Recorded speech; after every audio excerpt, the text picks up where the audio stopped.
जब भी हम दिल के बारे में सोचते हैं तो जहन में एक ही तस्वीर आती है ना, एक पंप, एक बहुत ही मौसर अनथक मशीन जो बस हमारे जिस्म में खून गर्दिश करवा रही है हमें जिंदा रखने के लिए। ये वही साइंस है जो हम सब ने स्कूल में पढ़ी है। लेकिन आज हमारे सामने जो मवाद है वो इस सीधी सादी तस्वीर को बिल्कुल आप कह लें उलट देता है। ये एक YouTube वीडियो का मतन है जिसका उन्वान है राज़े नूर, और ये एक ऐसा दावा करता है जो पहली नज़र में शायद नाकाबिले यकीन लगे कि दिल सिर्फ धड़कता नहीं बल्कि सोचता भी है। तो आज हम उसी ख्याल की गहराई में उतरेंगे। क्या दिल के पास वाकई अपनी कोई ज़हानत है? ये मवाद साइंस और कदीम सहीफ़ों के दरमियान एक पुल बनाने की कोशिश करता है, और हमारा काम ये देखना है कि ये पुल कितना मजबूत है। जी, और ये वाकई एक चौंका देने वाला ख्याल है। हमारी हयातियात की तमाम बुनियादी तालीमात तो उसके खिलाफ हैं। हमने हमेशा यही सीखा है कि सोचना, समझना, फैसले करना ये सब दिमाग का काम है। दिल तो बस एक ताकतवर पट्टा है। तो जब कोई मवाद इतने बुनियादी तसव्वुर को चैलेंज करता है तो वहीं से गुफ्तगू दिलचस्प हो जाती है ना। ये हमें मजबूर करता है कि हम जो कुछ जानते हैं उस पर दोबारा गौर करें। ठीक है, तो आइए इसकी तह खोलते हैं। मवाद का जो सबसे बड़ा और मरकजी दावा है वो ये है कि दिल के पास अपना एक छोटा दिमाग है, और ये कोई शायराना बात नहीं कह रहे। मवाद उसे एक हयातियाती हकीकत के तौर पर पेश करने की कोशिश करता है। जी, और इस दावे को सहारा देने के लिए वो एक ठोस अदद भी पेश करता है कि दिल के अंदर तकरीबन 40,000 आसाबी खलिए यानी न्यूरॉन्स मौजूद हैं, और उसका अपना एक खुद मुख्तार बरकी सर्किट भी है। यहाँ ये 40,000 का अदद बहुत दिलचस्प है। देखें, इसे समझने के लिए मुवाजना ज़रूरी है। इंसानी दिमाग में तकरीबन 86 अरब न्यूरॉन्स होते हैं। उसके मुकाबले में 40,000 तो कुछ भी नहीं, रेत के ज़र्रे के बराबर हैं। लेकिन साइंसदानों के लिए हैरानी की बात ये नहीं थी कि ये खलिए मौजूद हैं, बल्कि ये कि वो दिल के अंदर एक क्या कहते हैं मुकामी कंट्रोल सिस्टम बनाते हैं। मुकामी कंट्रोल सिस्टम, इसका क्या मतलब हुआ? इसे ऐसे समझें कि दिल का अपना एक छोटा सा जनरेटर और कंट्रोल रूम है। इसे हर धड़कन के लिए दिमाग के हेड ऑफिस से इजाज़त लेने की ज़रूरत नहीं पड़ती। ये अपनी बका के लिए कुछ बुनियादी फैसले, जैसे धड़कन की रफ्तार को हालात के मुताबिक थोड़ा बहुत बदलना, ये खुद कर सकता है। ये एक साइंसी हकीकत है। लेकिन मवाद इस साइंसी हकीकत को लेकर एक बहुत बड़ी रूहानी छलांग लगाता है। अच्छा, वो इस मुकामी कंट्रोल सिस्टम को, उस खुद मुख्तारी को सोचने की सलाहियत करार दे रहा है, और यहीं से साइंस और इस मवाद की तशरीह के रास्ते अलग हो जाते हैं। बिल्कुल, और ये मवाद सिर्फ यहीं नहीं रुकता, ये इस ख्याल को बहुत बहुत आगे ले जाता है। वो कहता है कि दिल सिर्फ खून पंप नहीं करता, बल्कि ये सवाल करता है, फैसले करता है, और यहाँ तक कि याद भी रखता है। अब ये बात तो थोड़ी साइंस फिक्शन जैसी लगती है।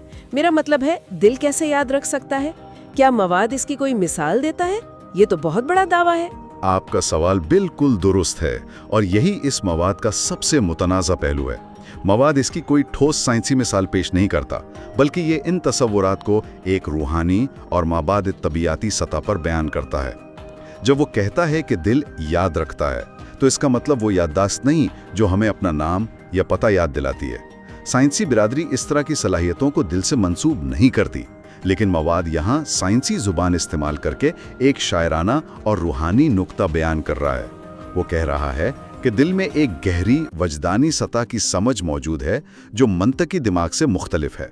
तो गोया ये साइंसी इस्तिलाहात का इस्तेमाल करके एक ऐसी दलील बना रहा है जो साइंस के दायरे से बाहर है। ये तो बड़ी होशियारी की बात है। बिल्कुल, ये जदीद दौर के सामीईन को अपील करने का एक तरीका है।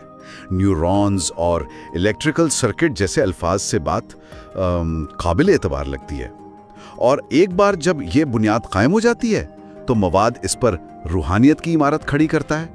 अच्छा, ये तो हुई साइंसी दावों की बात, लेकिन जैसा आपने कहा, ये मवाद सिर्फ यही नहीं रुकता, बल्कि ये इसे एक ऐसे दायरे में ले जाता है जहां साइंस और रूहानियत की सरहदें आप कह लें मिल जाती हैं।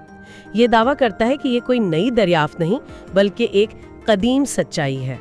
खास तौर पर मवाद कुरान का हवाला देता है।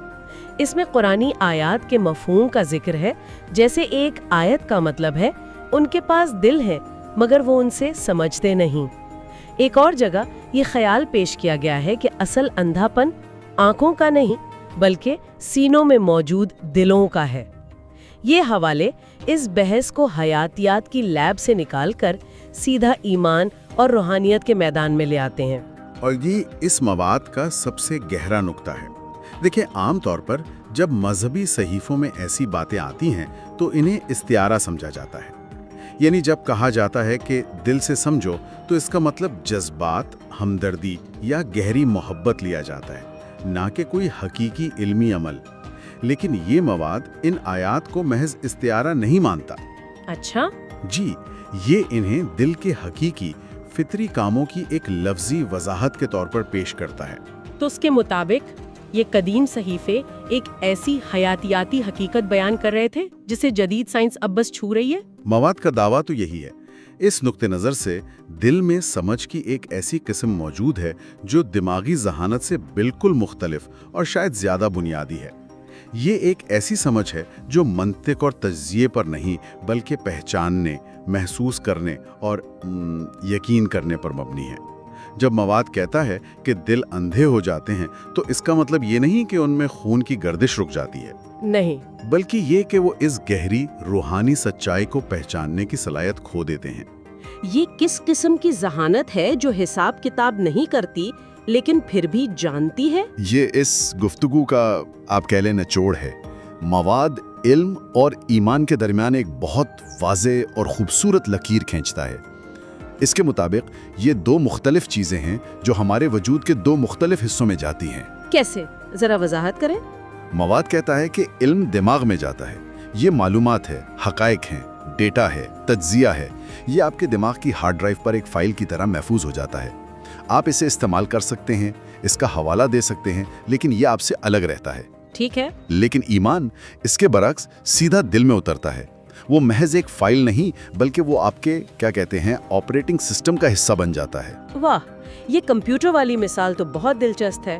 یعنی علم ایک ایپ کی طرح ہے جسے آپ کھول یا بند کر سکتے ہیں، لیکن ایمان آپریٹنگ سسٹم ہے جو پسے پردہ ہر عمل کو چلا رہا ہے۔ بالکل یہی بات ہے۔ مواد اسے اور بھی شاعرانہ انداز میں بیان کرتا ہے۔ وہ کہتا ہے کہ جب کوئی سچائی یا ایمان دل میں اترتا ہے تو اس کی گونج رگوں میں خون بن کر دوڑنے لگتی ہے۔ یہ ایک بہت طاقتور تصویر ہے۔ جی، بہت۔ یہ ایمان کو ایک بے جان فائل کے بجائے ایک زندہ متحرک قوت کے طور پر پیش کرتی ہے جو آپ کے پورے وجود میں پھیل جاتی ہے۔ اس نقطۂ نظر سے دماغ سوال کر سکتا ہے، شک کر سکتا ہے، تجزیہ کر سکتا ہے، لیکن دل جانتا ہے۔ یہ ایک مختلف قسم کا جاننا ہے۔ یہ وہ یقین ہے جسے منطقی ثبوت کی ضرورت نہیں ہوتی، کیونکہ اس کا تجربہ براہ راست اور ذاتی ہوتا ہے۔ اور اسی لیے مواد دل کو محض جذبات کا مرکز نہیں مانتا بلکہ یقین اور گہری سچائیوں کو وصول کرنے والا ایک آلہ سمجھتا ہے، ایک ایسی جگہ جہاں شک اور یقین کی جنگ ختم ہو جاتی ہے۔ جی ہاں، اور مواد اس پوری بحث کو ایک بہت ہی گہرے جملے پر ختم کرتا ہے جو اس کے فلسفے کا خلاصہ ہے۔ دل محض ایک عضو نہیں، یہ وہ جگہ ہے جہاں سوال اور جواب ایک ہی دھڑکن بن جاتے ہیں۔ یہ اس خیال کی انتہا ہے کہ دل میں ایک ایسی ہم آہنگی ممکن ہے جہاں دماغی کشمکش ختم ہو جاتی ہے اور صرف ایک گہرا پرسکون یقین باقی رہ جاتا ہے۔ تو آئیے اس ساری گفتگو کو سمیٹتے ہیں۔ ہم نے اپنی بات کا آغاز دل کے ایک بہت ہی سادہ میکینیکل تصور سے کیا تھا کہ یہ صرف ایک پمپ ہے، اور وہاں سے ہم ایک ایسے نظریے کی گہرائی میں گئے جو اسے ذہانت، فیصلہ سازی اور یہاں تک کہ یادداشت کا مرکز مانتا ہے۔ ہم نے دیکھا کہ یہ مواد کس طرح 40,000 نیورونز جیسی سائنسی زبان کا سہارا لیتا ہے تاکہ اپنے روحانی اور قرآنی تصورات کو ایک جدید بنیاد فراہم کر سکے۔ یہ دل کو دماغ کے علم کے مقابلے میں ایمان اور روحانی بصیرت کا مرکز قرار دیتا ہے، ایک ایسی جگہ جہاں سچائی کو صرف سمجھا نہیں جاتا بلکہ محسوس کیا جاتا ہے اور وہ ہمارے وجود کا حصہ بن جاتی ہے۔ اس کا حتمی تجزیہ یہ ہے کہ یہ مواد ایک بہت ہی ہوشیار اور دلچسپ کام کرتا ہے۔ یہ سائنس اور روحانیت کے درمیان کی سرحدوں کو دھندلا دیتا ہے اور ایک ایسا بیانیہ بناتا ہے جہاں دونوں ایک دوسرے کی تصدیق کرتے نظر آتے ہیں۔ इसकी ताकत इसके साइंसी दावों की सच्चाई में नहीं, बल्कि इस बयानिए की कशिश में है जो वो पेश करता है। चाहे कोई इसके साइंसी दावों से इत्तेफाक करे या ना करे, ये मवाद सुनने वालों को एक बुनियादी सवाल पर दोबारा गौर करने पर मजबूर करता है। शऊर, यकीन और हमारी ज़ात का असल मरकज़ कहाँ है? क्या ये सब कुछ सिर्फ हमारे दिमाग के न्यूरॉन्स का खेल है, या हमारा वजूद इससे कहीं ज़्यादा पेचीदा और पुरअसरार है, जिसमें दिल एक ऐसा किरदार अदा करता है जिसे हम अभी तक पूरी तरह समझ नहीं पाए हैं? और इसी सोच के साथ हम आज की गुफ्तगू को एक आखिरी सवाल पर ख़त्म करते हैं, जो इस मवाद से ही निकलता है। ये वो सवाल है जो सुनने वाले अपने साथ ले जा सकते हैं। अगर दिल और दिमाग के जानने के तरीके वाकई अलग हैं, तो वो आपस में कैसे बात करते हैं? और उस वक्त क्या होता है जब दिमाग का इल्म और मंतिक दिल के यकीन से टकरा जाते हैं?